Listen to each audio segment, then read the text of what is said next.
Mesdames et messieurs, bonjour. Nous sommes avec vous pour cette émission spéciale. Après le congrès tenu à Kinshasa, l'UNC, l'Union pour la Nation congolaise, a choisi le candidat président Félix Antoine Tshisekedi Tshilombo. Raison pour laquelle son secrétaire général a entamé une tournée à travers la République. Et cette tournée a commencé par la province du Kasaï central. Il est arrivé à Kananga le vendredi et le samedi il a tenu un meeting au niveau du Stadium de l'Espoir. Nous parlons du secrétaire général, le secrétaire général Billy Kambale, voilà, qui est avec nous pour cette émission spéciale. Et nous sommes au niveau du sanctuaire Malandi Makulu à Kananga. Et c'est symbolique hein, quand vous trouvez le secrétaire général de l'UNC qui prend la décision d'animer cette émission à Kananga à partir du sanctuaire Malandi Makulu. Il va nous dire pourquoi. Il a voulu que ça soit Malandi Makulu. Ça sera comme ça, mesdames et messieurs. Donc nous allons commencer par dire bonjour au secrétaire général de l'UNC. Parce qu'à côté de lui, il y a également les différents partisans de l'UNC, l'Union pour la Nation congolaise. Monsieur Billy Kambale, bonjour. Bonjour. Nous sommes avec vous ici au niveau de Sanctuaire Malandi Makulu pour cette émission spéciale. Nous parlons UNC, UNC qui a fait le choix de Félix Antoine Tshisekedi Tshilombo comme candidat président aux élections du 20 décembre prochain. Nous voulons d'abord avoir des précisions. Pourquoi vous avez voulu que ce soit Malandi Makulu? Malandi Makulu parce que à partir d'ici, c'est la première mission catholique au Kasaï central. Et comme vous pouvez le constater, c'est un lieu complètement isolé des grands centres.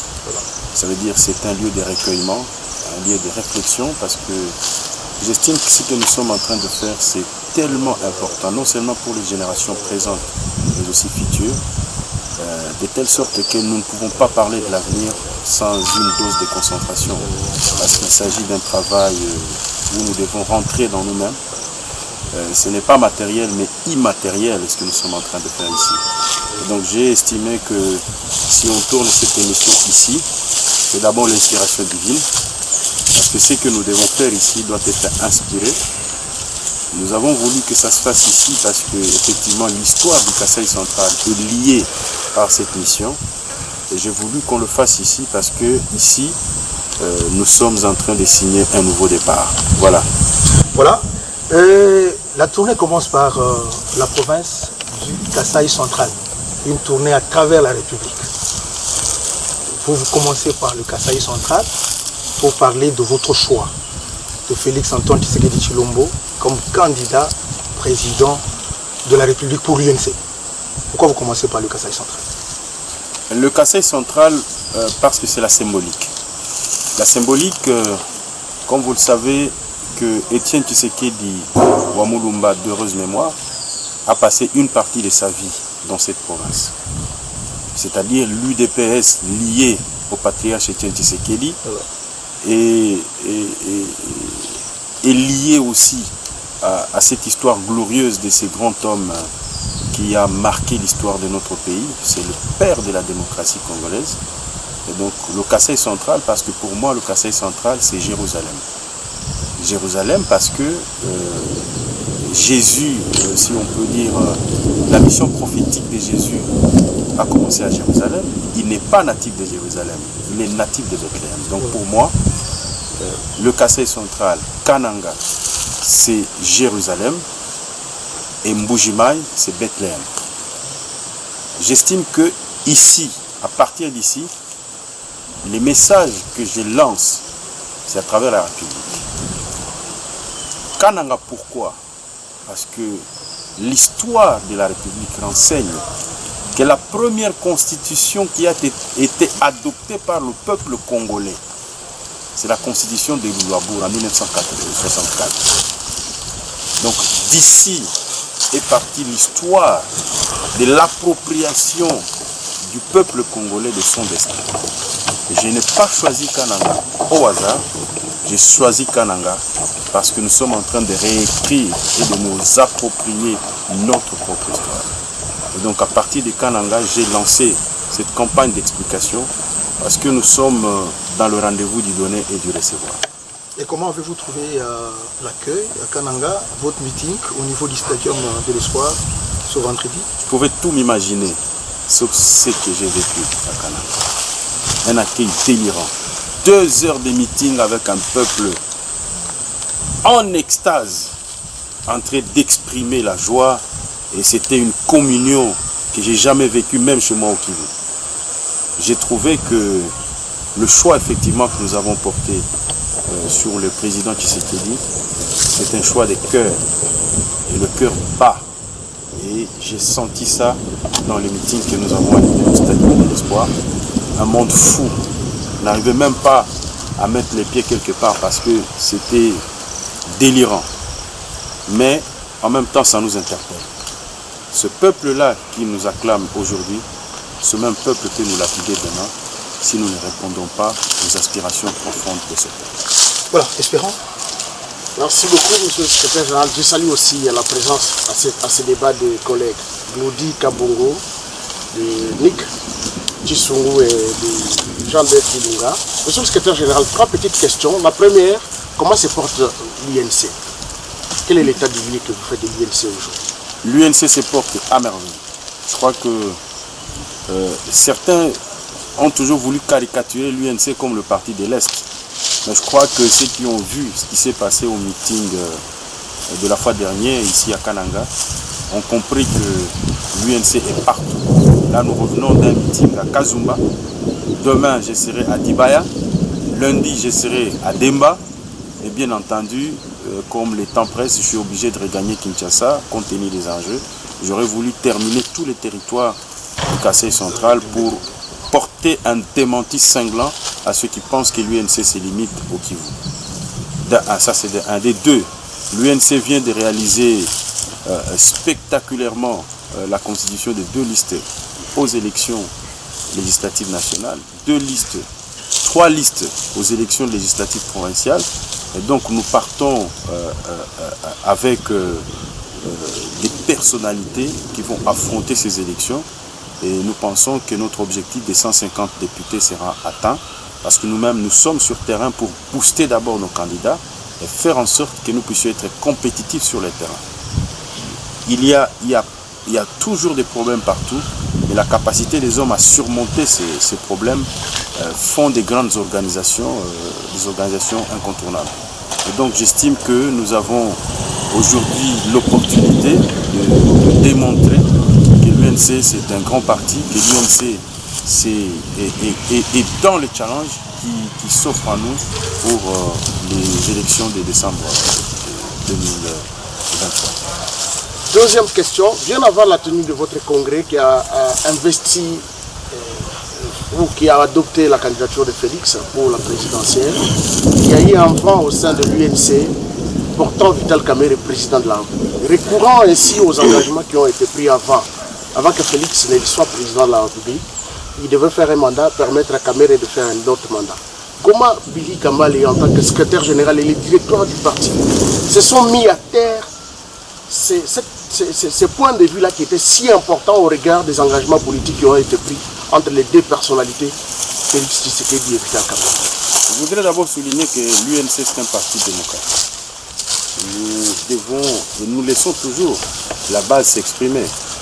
Nous avons signé un accord effectivement à Nairobi en 2018 où effectivement il était entendu que Félix Tshisekedi devait faire un mandat et le mandat qui suivait c'est Vital Kamerhe.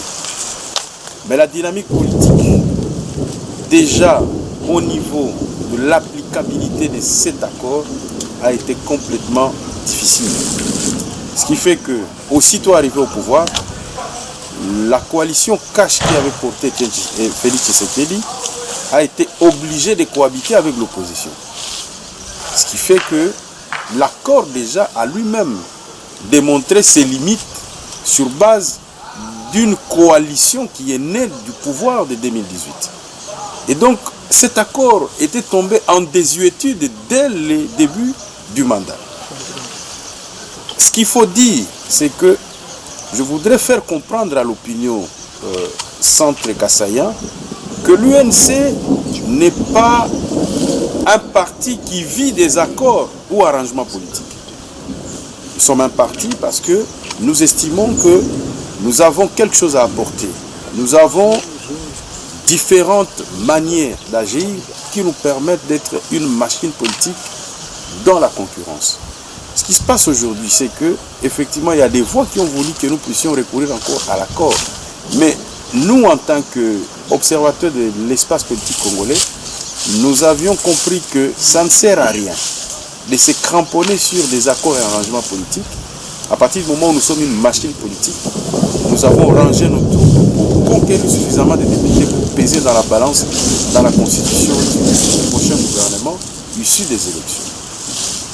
Il a fallu une campagne effectivement d'explication et l'ensemble, parce que Tshisekedi Félix a été élu au niveau de notre congrès à une majorité écrasante. Ça veut dire que tous les cadres du parti ont estimé que si nous portons Félix Tshisekedi, dont le choix n'est pas un choix hasardeux, c'est un choix par rapport aux réalisations du président de la République. Ça, c'est de un. De deux, en tant que partenaire, nous avions estimé qu'il avait de l'avance. Parce qu'un chef d'État en fonction a toujours de l'avance sur celui qui devra venir pour l'affronter aux élections. 3. Nous sommes respectueux des engagements et surtout des partenaires. Et que donc cette culture devait primer au-delà des ambitions personnelles. Alors certains posent la question que c'est la fin des ambitions de Vital Kamerhe ou pas, mais ce n'est pas le moment d'en parler. Aujourd'hui, nous avons une tâche, c'est celle de faire réélire le président Félix Tshisekedi. Pour le reste, on en parlera, mais en ce qui nous concerne, nous sommes très à l'aise. Et je crois que vous le constatez, moi, je n'ai pas entendu un mot d'ordre ou des arrangements quelque part pour que je commence la campagne d'explication et de vulgarisation des actions du président de la République. Monsieur le secrétaire général de l'UNC, vous avez été parti de l'opposition hier jusqu'en 2018 avant d'accéder au pouvoir avec Lécage. l'IDPS aussi qui a fait plus de 37 ans ou 36 ans à l'opposition. Aujourd'hui, vous êtes engagé dans un processus électoral sans opposition. Vous avez les FCC qui boycottent les processus, vous avez Fayoulou et consorts qui boycottent les processus. Pensez que c'est un processus qui est crédible, qui va être salué par tous? C'est la troisième question. Votre question, en réalité, tente de minimiser d'autres leaders de l'opposition qui sont dans le processus. Je ne comprends pas en quoi Moïse Katumbi ne pèse pas par rapport à ceux que tu cites. Il est dans le processus. Il est partie prenante au processus. Mon frère Bélis Sanga est partie prenante dans le processus. Matata et tous les restes, ils sont partie prenante dans le processus. La démocratie, c'est aussi un choix. Si vous estimez que vous ne pouvez pas participer à une compétition, vous êtes libre de le faire. Mais en ce qui me concerne, je ne suis pas dans la culture des gens qui minimisent les autres. Et votre question tend à minimiser notre frère Moïse Katumbi ou Matata ou tous les autres. Je ne pense pas que c'est une bonne manière d'aborder cette question. La question électorale, c'est une compétition, comme tout autre, comme le football, comme le basketball.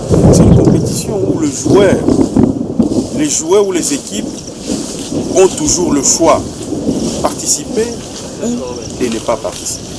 Donc moi, en ce qui me concerne, j'estime que le processus est complètement sur les rails et je pense que il y a déjà la convocation de l'électorat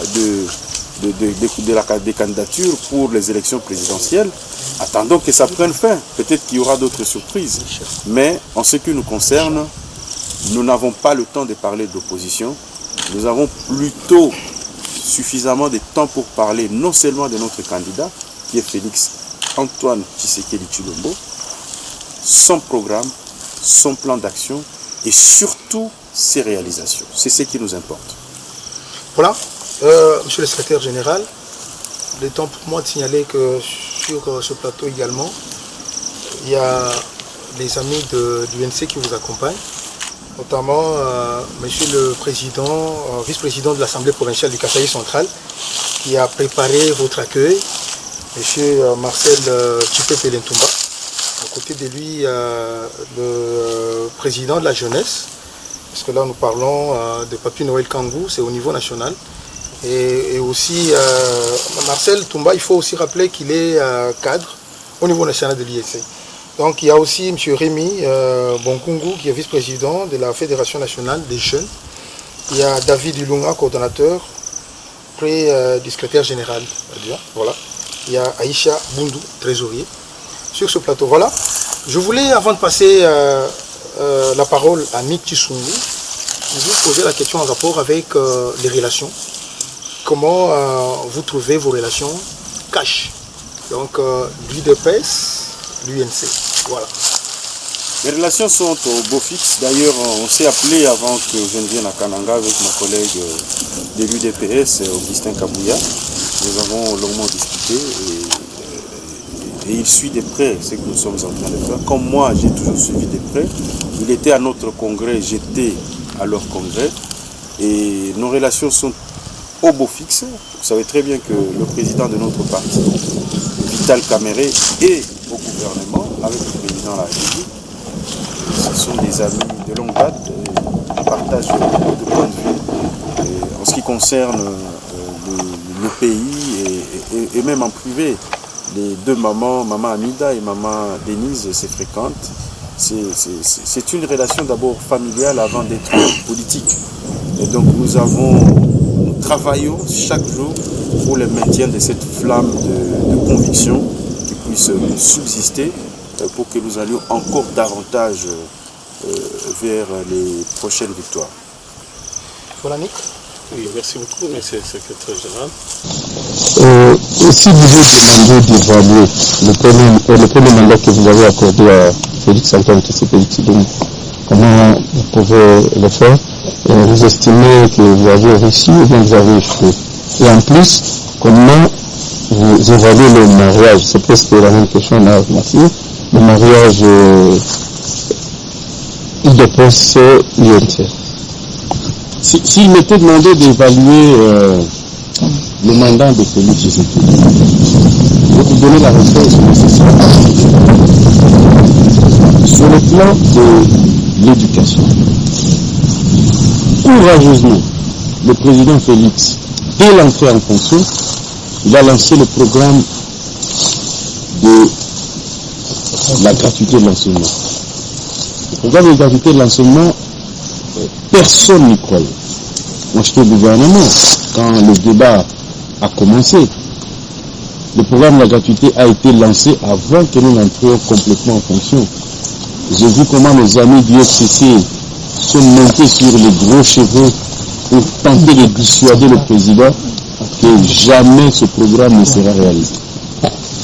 Nous avons connu même des intrigues et c'est parmi les premières questions qui nous ont vraiment séparés du FCC. Ils n'étaient pas d'accord que nous appliquions le programme de la gratuité de l'enseignement. Et aujourd'hui, c'est une réalité.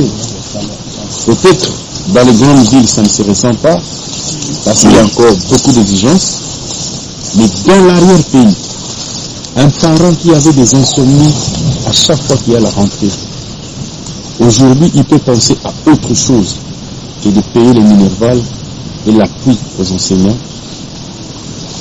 quand il y a les examens. Mais plus que ça, Félix Tshisekedi a mécanisé beaucoup d'enseignants qui étaient soit non payés, soit de nouvelles unités qui n'étaient pas encore reprises sur la liste des payes. Des milliers d'enseignants sont testés. C'est-à-dire nous avons quadruplé le salaire de l'enseignant. Ça ne peut représenter grand-chose dans les grandes villes, mais dans nos villages et dans l'arrière-pays, c'est grand-chose. Et les efforts qu'on fait. Toujours sur le plan de l'éducation.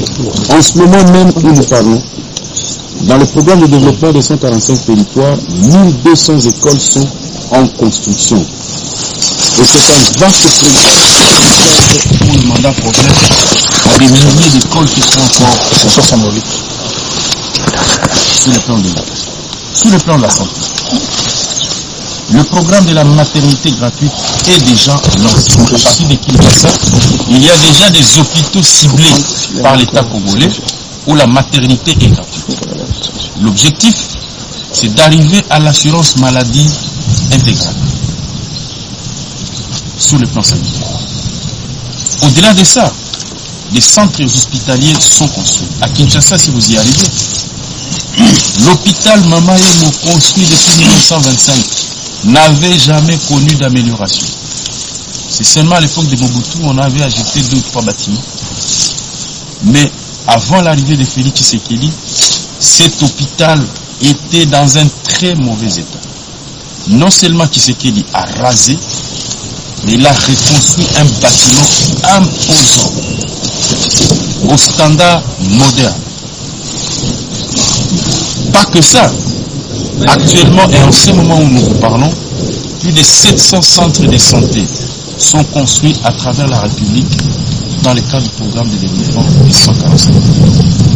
Toujours sur le plan sanitaire, beaucoup de programmes ont été relancés. Si nous allons sur le plan des infrastructures, sur le plan des infrastructures, je ne voudrais même pas citer les universités parce que, en même temps, c'est dans le cadre de l'éducation. Mais sur le plan des infrastructures, il y a des choses qui ont été faites. Je vais vous parler de l'université de Kinshasa. L'université de Kinshasa était totalement à l'abandon. Les hommes des étudiants, les gens y vivaient simplement dans des conditions exécrables. Mais juste à l'arrivée de Félix Tshisekedi, et aujourd'hui, les jours que vous ferez un tour à Kinshasa, je vous amènerai moi-même à l'université de Kinshasa pour que vous voyez que non seulement ces hommes ont été retapés, mais ça a été capable d'accueillir les athlètes et les visiteurs venus du monde entier dans le cadre des Jeux de la francophonie. Et on a logé les gens dans les homes de l'université de Kinshasa. Il n'y a pas que l'université de Kinshasa qui a bénéficié de la réhabilitation et de la construction. Il y a aujourd'hui l'université pédagogique nationale. C'est en train d'être retapé et d'autres bâtiments sont ajoutés au standard moderne. Vous quittez par là, ici à Kananga, à Kalambayi, l'université est en train d'être érigée et ça sera une université au standard moderne. Vous voulez parler de Katambayi? De Katambayi plutôt. Il y a l'université de Bunia en train d'être construite au standard moderne. Je ne parle pas des aéroports. Aujourd'hui, l'aéroport de Bangoka, quand vous y arrivez, avec aujourd'hui son aérogare, mais c'est extraordinaire. Vous allez à Kolwezi. Quand vous arrivez à Kolwezi, l'aéroport de Kolwezi, son aérogare, aujourd'hui n'a rien à envier avec l'aéroport Maya de Brazzaville. Je voudrais même aller plus loin. Aujourd'hui, l'aéroport de Kolwezi dépasse même l'aéroport d'Ndjili par son aérogare. Aujourd'hui, la piste de Kavumu à Bukavu est en train d'être rallongée. À Goma, n'en parlons pas. Aujourd'hui, Goma possède l'une des meilleures pistes de la République. Kananga et Mbujimayi, les aérogares sont en train d'être complètement remodelés et modifiés et pour que ça réponde aux standards. Pour parler seulement des infrastructures, savez-vous qu'aujourd'hui à Kinshasa, Félix Tshisekedi compte plus de 250 routes, plus de 250 km de routes qu'il a asphaltées dans la ville de Kinshasa. D'autres diront, mais qu'est-ce qu'il a fait? Ces 250, vous les comptez comment? Quand vous prenez l'avenue Elengesa, qui vient de Bumbu, qui quitte Bumbu, traverse 6 communes pour arriver à Armé, au niveau des Mongafula à Kinshasa. Cette avenue à elle seule peut aller jusqu'à 30 km. Lorsque vous prenez l'avenue Kulumba à Massina, il a retapé complètement. Vous prenez l'avenue Sekomaf, il a retapé complètement. Vous prenez l'avenue de l'université où il a fait une bifurcation pour aller vers Salongo. Aujourd'hui, pour arriver à l'université de Kinshasa, vous n'avez plus besoin de passer par Mpongaba. Il a retapé aujourd'hui les bus Transco, peut arriver à Kindele. Ça veut dire la particularité de Tshisekedi aujourd'hui, c'est qu'il a ouvert des routes inexistantes à Kinshasa. Aujourd'hui, quand vous allez vers Ndjili Brasserie, il y a une route qui quitte Ndjili Brasserie qui arrive jusqu'à l'entrée au revoir Kinshasa, vers Kassango. On est en train de retaper cette route-là. Et aujourd'hui, Kinshasa est en train d'être désengorgé. Je ne parlerai pas de l'avenue qui qui quitte aussi Bumbu pour arriver vers la Fikine au niveau de Lemba. Ça traverse encore des communes et des communes pour arriver à Lemba. C'est énorme. Si je commence à vous citer ici, nous allons terminer l'émission, vous comprendrez. Et à l'intérieur du pays. Au-delà de ça, à l'intérieur du pays. À l'intérieur du pays, dans le cadre du programme des 145 territoires, plus de 38 000 km de routes en terre battue sont en train d'être ouvertes dans le cadre des routes de dessert agricole avec l'Office des voiries, l'OVDA. Aujourd'hui, c'est partout où les chantiers sont ouverts. Je ne voudrais pas parler de Kassa, ici où nous nous retrouvons, où la construction de la route de Kalambambouji, ce n'est pas un slogan, j'ai vu moi-même les enjeux. Aujourd'hui, ici à Kananga, plus de 100 millions de dollars sont déjà disponibles pour la lutte contre les érosions, parce que cette ville était une ville en voie de disparition. Mais grâce à Félix Tshisekedi, on vient de recréer encore la confiance. On vient de recréer encore. Quand vous allez à Dibaya, chez mon ami David Ilunga ici, allez chez lui, il y a des centres de santé, des écoles qui sont construites. À peine on vient d'ici à Demba, on nous dit qu'il y a une école déjà terminée, on attend seulement la rentrée, on va livrer l'ouvrage. Il y a beaucoup, si je vous cite dans le cadre du programme de 145 territoires, je ne voudrais même pas que vous alliez loin, allez seulement sur le site de Beseko, allez sur le site de KREF, vous allez voir des ouvrages qui sont réalisés à travers la République. À Mobaïmbongo, savez-vous que c'est la première fois qu'il y a du courant électrique. Le bac a été réhabilité. Aujourd'hui, Félix Tshisekedi totalise 45 bacs qu'il a retapés complètement à travers la République. Lorsque vous prenez les ponts qui sont jetés, nous sommes à 104 ponts jetés à travers la République. Des Béni jusqu'à l'équateur. Des ponts qui sont jetés sur différentes rivières. Et vous allez au-delà même. La plus grande réalisation de Félix Tshisekedi et qui fera de lui un homme qui restera dans l'histoire de notre pays, c'est la construction du port à eau profonde de Banana. Cette réalisation, à elle seule, vaut un mandat. Vous savez pourquoi? Oui. En 1985, lorsque la conférence de Berlin se termine, on fait le traçage des frontières. Nous n'avions pas d'accès à l'océan. La première carte de la République de l'État indépendant du Congo, nous n'avions pas d'accès sur l'océan. Il a fallu qu'il y ait des négociations entre la Belgique et le Portugal pour que nous cédions l'enclave de Cabinda aux Angolais, où il se trouve 60% du pétrole angolais, pour que nous ayons l'accès sur l'océan de 40 km. L'idée des Belges, c'était de construire un port en eau profonde qui peut permettre aux grands paquebots de quitter l'Europe et de venir accoster au niveau de Mwanda. Mais au-delà de ça, c'est que notre flotte maritime et même l'armée, notre force navale n'avait pas la possibilité. C'est comme nous n'avions pas la possibilité d'avoir des sous-marins parce que nous n'avions pas d'accès à l'océan. Même si on achetait un sous-marin dans la configuration de l'État indépendant de l'époque, notre sous-marin pouvait accoster au niveau de Mombasa ou au niveau de Dar es Salaam parce que nous n'avions pas d'accès à l'océan. Du coup, nous n'avions pas la vocation de devenir une grande puissance militaire. Mais grâce à ces tracés, nous avons accepté de sacrifier le pétrole au niveau de l'enclave de Cabinda pour que nous ayons l'accès sur l'océan. Conséquence, c'est quoi? C'est que nous avions la possibilité de construire un port en eau profonde. L'idée du départ du roi des Belges vient d'être en fait concrétisée par Félix Tshisekedi avec la construction du port en eau profonde de Banana. On a indemnisé toutes les personnes qui ont des parcelles tout au long de cet endroit à hauteur de 300 000 $ chacun. Et aujourd'hui, Félix Tshisekedi a lancé, vous pouvez aller à Mwanda pour voir combien Félix a une vision de grandeur pour ce pays. 100 ans après, le rêve de Léopold II est en train de se réaliser avec Félix Tshisekedi. voulez que je continue?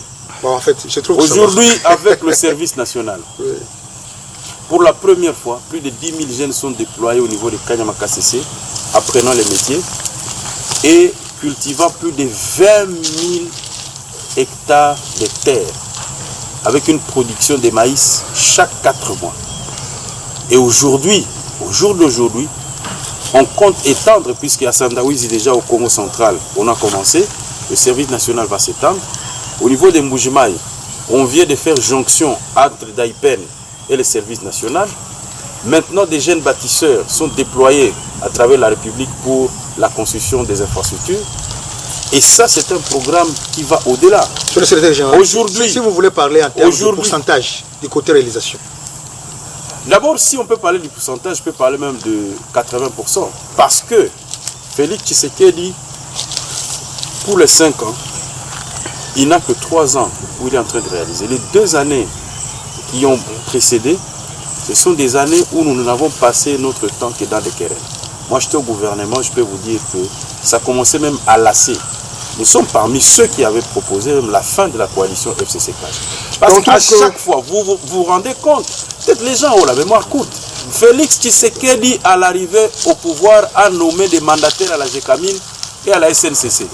On a fait 8 mois, une ministre de portefeuille a bloqué les ordonnances du chef de l'État. Vous vous rappelez encore? Dans ce pays, un ministre a saisi le Parlement sans en informer le gouvernement. On a fait passer d'une manière cavalière un président de la CENI. Il a donné l'avis du gouvernement sans consulter le gouvernement. Le président de la République n'en était même pas informé. Dans ce pays, le programme de 100 jours a été complètement bloqué en termes de financement. Ce qui fait que ça a soulevé le peuple avec la construction des projets de saut de mouton à Kinshasa. On a demandé, donner de l'argent, donner de l'argent. Il a fallu que nous puissions casser cette histoire de FCC-CAJ. Il fallait attendre 2 ans pour casser.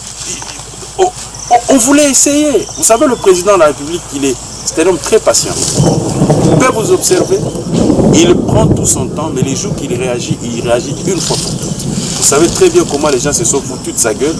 Et quand il a réagi, toujours, c'est là où les gens se rendent compte qu'il n'était pas distrait et qu'il suivait la situation. Merci, monsieur le secrétaire général. Je crois que c'est toujours pas facile de prendre parole en dernière position. Mais j'ai de petites questions pour vous. Parce que vous êtes sur le plan des réalisations de Félix Tshisekedi à la tête de la RDC, que répondez-vous à ceux qui disent que ce régime est prédateur de l'opposition, dont les manifestations seraient muselées? Moi, je pense que ce jugement est trop sévère. Il est trop sévère pourquoi? Parce que il faut savoir que ce pays a une histoire. Et l'histoire de ce pays nous renseigne que il y a des régimes dans ces pays où les opposants étaient relégués dans leur village. Je ne sais pas ceux qui parlent si ils ont la mémoire courte. Dans ces pays, des opposants étaient pendus. Dans ce pays. Dans ces pays, des opposants ont été brimés. Nous en avons vécu dans notre chair. Parce que le problème avec ce que nous critiquons, c'est qu'ils parlent aux vétérans de l'opposition. Qu'est-ce que nous n'avons pas vécu? La prison. Nos chaînes ont été fermées. Nous, Canal Futur, la chaîne du président Kamere, de 2011 à 2016, la chaîne était fermée. Je ne parle pas des Canal Kin, des CCTV, des Molière TV. Je ne parle pas des assassinats. Hussein Ngandou, Thérèse Kapangala,